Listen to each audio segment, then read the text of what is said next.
The GOAT in every sport is always a heavily debated topic, whether it is Michael Jordan or LeBron James in basketball or Tom Brady and, well, I mean, who else but Tom Brady in football? But you know what I mean. It's typically a very hotly debated topic, and with the UFC, it really is no different. Today, I want to talk about who the potential candidates for the GOAT are. Today, we're going to talk about three. Number one, I have Jon Jones. Number two, I have Mighty Mouse. And number three, I have George St-Pierre. Now, I think all three of these guys have pros and cons that could potentially either push them up higher in the GOAT conversation or even potentially disqualify them. So let's talk about it. Number one, let's talk about Jon Jones, and let's go through the pros first. Number one, he is undefeated. I mean, he does have a loss on his record, but it was via disqualification for an illegal elbow, and he was very clearly winning that fight. So we'll just go ahead and put that in parentheses and say undefeated record. He has 16 title fight wins and 12 defenses. He's had more than one title reign at light heavyweight, and not now, but he was the champion at heavyweight for a little while.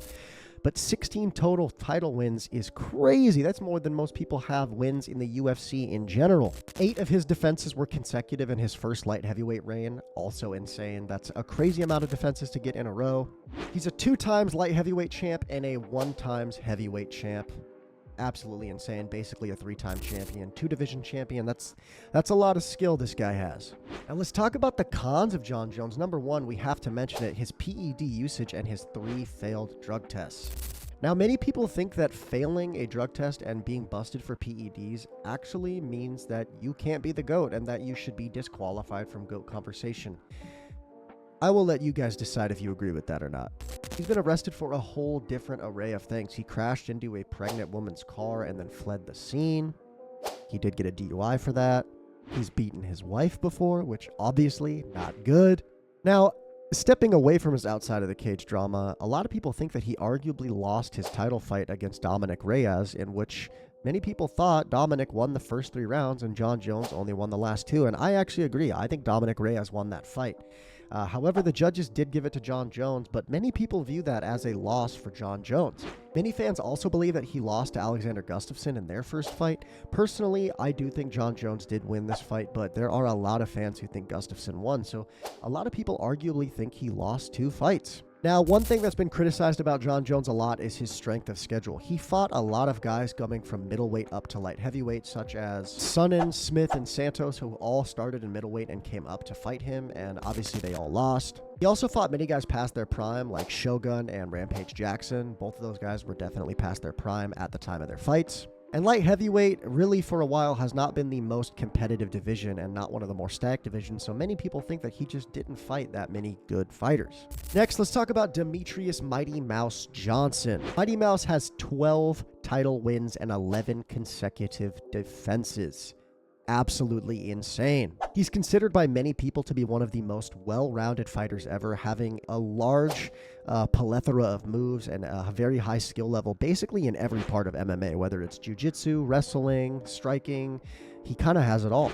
He rarely lost a round during his title run. In fact, most of his fights were pretty much shutouts. And he's had 0 steroid mishaps or accusations. He's been clean his entire career. He also did go on to win a belt in 1 championship. So he is not just a UFC winner, but also a 1 championship winner. Now, for the cons, many people do think that flyweight back then and even now is relatively shallow compared to divisions like lightweight or welterweight. However, I will say flyweight's come a long way since then, but if you look at some of the wins back then, Demetrious Johnson was so far ahead of everyone else that you could argue it was a shallow division. Despite how dominant he wasn't a very big pay-per-view draw. Now, I don't really think this affects GOAT status, but some people actually do. He lost his title in a split decision against Henry Cejudo. Many people don't think the GOAT would have lost this in the middle of his dominant title run. However, I mean, Henry Cejudo's a great fighter. You can't really be mad about that. Many fans honestly undervalue flyweight, and a lot of fans also think the fact that he never went up to bantamweight to try and win a second belt makes him less on the GOAT list. I personally don't necessarily agree with this. I think staying at 1 division and being very dominant is totally fine, but I do understand where people are coming from, that maybe they wanted to see him fight in a different division. Next, let's talk about George St-Pierre, GSP. GSP reigned as the welterweight champion for years and even reclaimed the belt after an ACL injury. He even came back after 4 years of being retired to fight at middleweight, a division above, and beat Michael Bisping to win the title before retiring again for the final time. He has wins over legends of the sport like BJ Penn twice, Matt Hughes twice, Matt Serra, Carlos Condit, Nick Diaz. Michael Bisping, as I said earlier, I mean, he's fought some legends and beat them all. His only 2 losses in his career, he was able to avenge and come back and actually beat those guys in the future. He had 9 consecutive title defenses in the welterweight division, and he was an overall very well-rounded fighter. He retired on top, never had a decline like many other fighters had, and he never failed a drug test. He was clean in an era where a lot of guys used steroids or were accused of using steroids. Now let's talk about some cons. Many people think that George St-Pierre played it safe for most of his career and didn't really go for the finish when maybe he could have. He instead relied on his skills to just win the fight in a decision. Out of his 26 wins, only 13 were finishes, and many people do consider to be the GOAT that you have to have a lot of finishes. I won't necessarily say that's the case, but I do understand where they're coming from. People think that his win against Michael Bisping for the middleweight belt was a pretty favorable matchup for him, and they wish that he would have stayed in the division for one more fight to try and defend it. However, I think going up in weight, especially the difference between 170 and 185 being 15 pounds, I totally understand why he just won the belt and left. I think it's a great way to end your career, and I won't personally hold that one against him too much.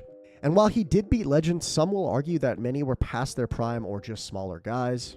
For example, BJ Penn was a lightweight fighter that went up to welterweight, and Matt Hughes and Matt Serra were both past their prime. But overall, he had a great career. Now, between these 3 guys, who do I think the GOAT is? Now, I think if it weren't for the steroid accusations, I think it would be Jon Jones. However, in my personal opinion, I do think failing drug tests, I think it really plays a big role, and I'm personally going to say that I don't believe Jon Jones is the GOAT because of this. Is he an absolutely amazing fighter regardless of the steroids? Yes, one of the best of all time, arguably the best, but he is not my GOAT. Now, Demetrious Johnson, I think that he has a very strong case for the GOAT, and I think the main thing holding him back is the fact that flyweight just wasn't nearly as stacked as it used to be, and many people just don't care about the smaller divisions, let's be honest. Now, I think the GOAT's GSP. I think GSP has the strongest case. I know that he has some issues, not finishing fights, but if you look at his dominance, 2-division champ, the fact that he retired and came back after 4-year layaway and was able to win the belt, I think that speaks volumes to how absolutely amazing George St-Pierre was, and I'm going to say that he is my GOAT. Now, if you disagree with me, that is a-okay. Everyone is allowed to have their own opinion. Feel free to comment who you think the GOAT is. There are some names I didn't include in this list because I just don't think they really have the merit. Anderson Silva was busted for PEDs, and his career took a huge decline after. Khabib Nurmagomedov didn't nearly have enough wins or title wins to even be considered the GOAT, in my opinion. Especially, I don't even think he's the GOAT at lightweight. I think that's Islam Makhachev. If there's any other fighters that you think deserved a shout out or a potential shot at being the GOAT or being mentioned in this video, go ahead and comment, leave a like on the video. I will be sure to reply to all comments with your guys' opinions. And of course, I'd love to hear what other UFC fans have to say about this. But for now, my GOAT is George St-Pierre. Thank you guys for watching, and I will see you in the next video. Peace.